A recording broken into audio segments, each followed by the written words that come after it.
Hello बच्चों, तो चलिए इस प्रश्न को पढ़ते हैं। माना द्विघात समीकरण x square plus p x plus q बराबर जीरो तथा x square plus r x plus s बराबर जीरो है, जहाँ p comma q comma r comma s वास्तविक हैं तथा पी आर बराबर दो गुणा क्यू प्लस एस। तब तो यहाँ पर देखो, इन चारों विकल्पों में से हमें सही विकल्प का चयन करना है। तो प्रश्न में आगे बढ़ने से पहले इस प्रश्न से संबंधित जो मुख्य अवधारणा है उसकी हम चर्चा कर लेते हैं। तो देखो, मुख्य अवधारणा क्या हो जाएगी।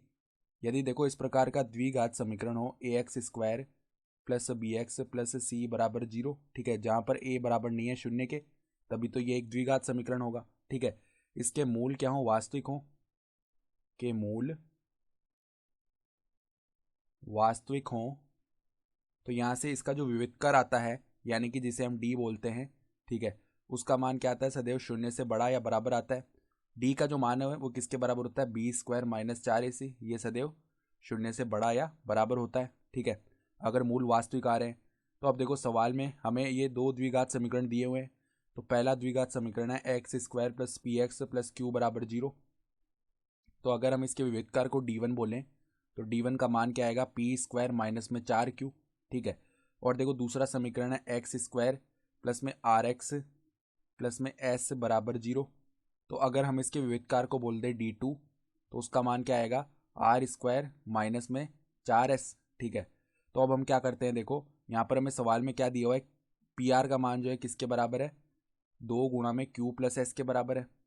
तो यहाँ से अगर हम क्यू प्लस एस का मान निकालेंगे ना, तो वो किसके बराबर आएगा, पी आर बट्टे में दो के बराबर।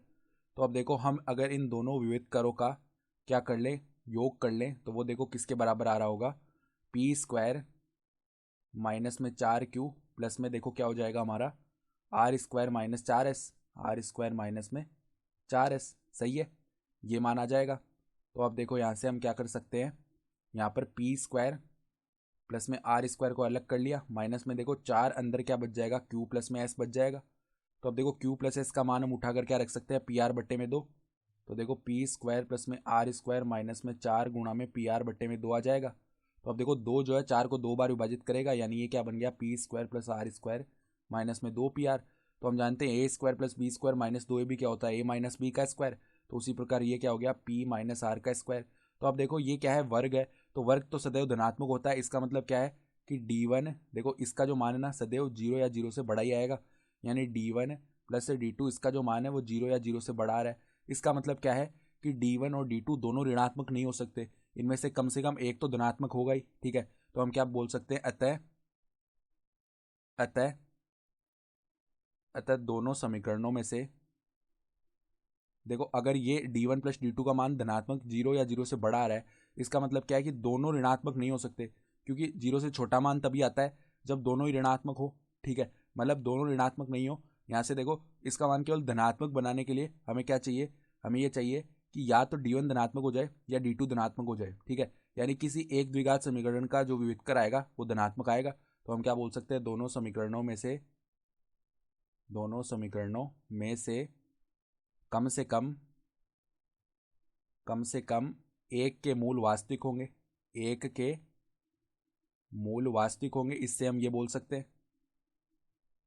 सही है, वास्तविक होंगे। तो अब देखो हम विकल्पों में जाते हैं।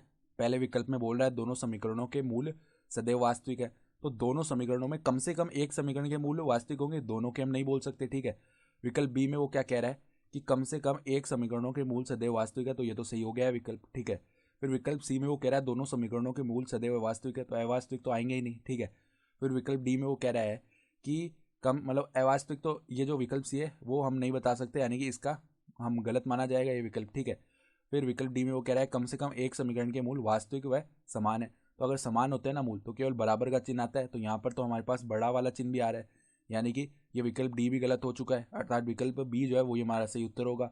तो आशा करता हूँ कि आपको ये प्रश्न समझ में आया होगा। धन्यवाद।